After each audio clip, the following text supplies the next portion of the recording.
Let's talk about, after you graduated from Michigan, you said you went to New York and then came back to California, but what was that path like that kind of led into co-founding Zygo, which I believe you guys started in 2017, I want to say? Exactly. Yeah. Perfect. So that kind of, all of those years, what made you realize that there's a big demand for, this kind of service in the swimming industry?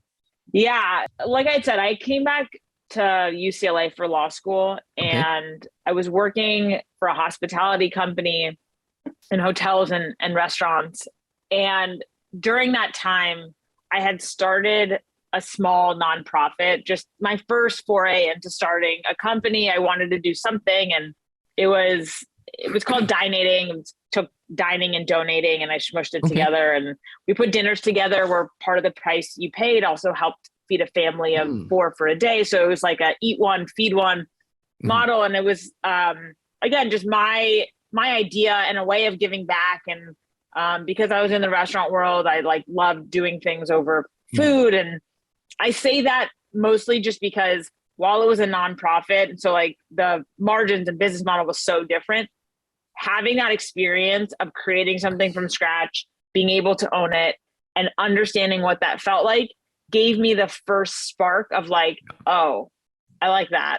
Yes. My day job was, I was reading contracts and redlining. And while I did enjoy it, it wasn't necessarily getting me out of bed in the morning, and it felt like a job, as opposed to something that you create and it's all encompassing, and the lows are lows, the highs are highs, but you own all of it. Yes. The company that I had been working for 5 years, they weren't doing well. And so they went through, they basically laid everyone off. And at that time, my co-founder was not working anymore at the company he was working at. And both of us separately were really passionate about boutique fitness area. And I remember romanticizing, some of my friends were Pilates instructors or fitness instructors.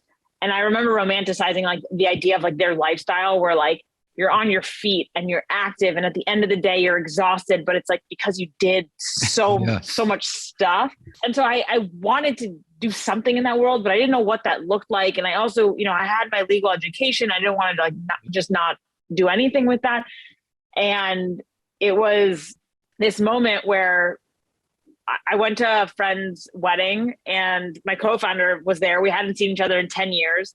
And he had preliminarily started asking the question of why is there no boutique fitness option for swimming?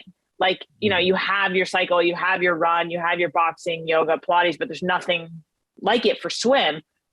And we spent the whole night talking. And from there, the next day we drove back to our high school where we met at the pool, and we were beta testing a class. And the first business was, we wanted to create a 45-minute boutique fitness class, the soul cycle of swimming, and ended up finding actors in LA who had swim backgrounds, and they were charismatic and good looking. And we hacked this one headset that to do what we needed to do. Is very DIY. But we put this class together, we put this hardware together, and we created the swim category on ClassPass, and we just needed to find a pool that would give us an hour of time. And we're we'll run a few classes. If people come and they don't like it, then, it doesn't exist for a reason, and we can go home and I'll go back to being a lawyer. But we wanted to give ourselves a few months of trial and erroring to see if we had something. And so out of that, basically we learned the classes were selling out. People were coming and they were coming back. But the biggest takeaway was that people wanted to buy this, in our words, janky headset that was, not really consumer ready, but they wanted to buy it for their own use because there's no way to stream audio underwater. And so 2 non-technical, non-hardware founders then set on this journey to create this piece of hardware because it didn't exist, and because the problem that we thought we were solving very quickly pivoted into this much bigger opportunity that we saw. And I think our naivete in the space helped us to think, we were foolish enough to think that we could do it. Yes. Basically. It's interesting how, things kind of just come come to reality, right? And then you start to get these ideas. Now, backtracking a little bit. So during this time when you guys were first talking about it and making this prototype type of class, were you participating in a lot of these boutique fitness classes, or were you using that kind of platform to get your activity and fitness?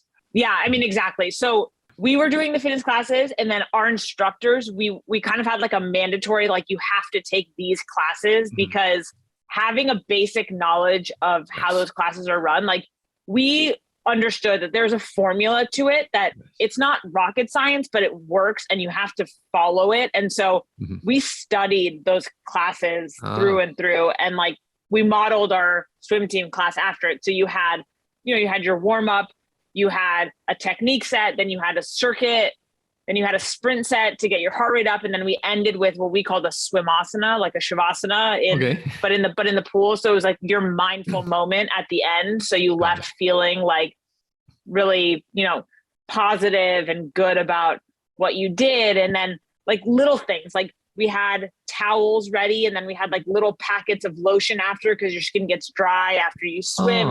So the whole experience we thought was like trying to elevate, because like when you show up to a pool, a lot of times a public pool, it smells like chlorine.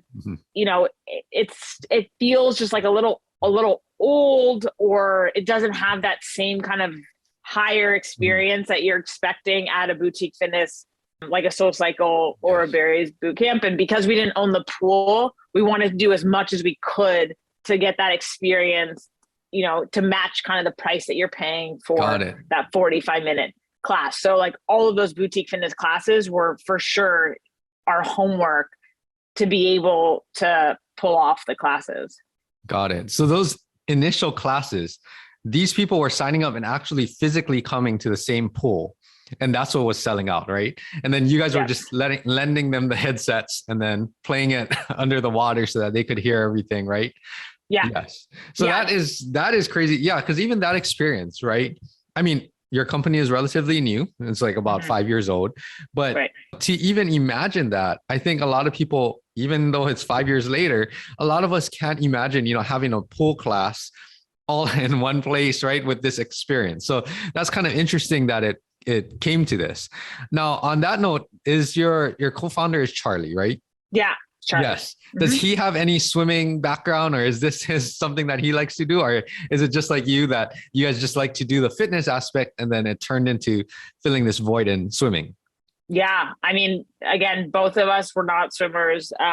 We had done our first triathlon together. Like that was kind of the impetus of wanting to do a triathlon. But no, I mean, he was a Barry's boot camp boy through and through. So he was not a swimmer. Both of us now swim multiple times a week, mostly because we're still the two people testing all of the workouts that go onto our app just to make sure that they're good. But previous to this, no swimming background. He ran marathons, but no swimming.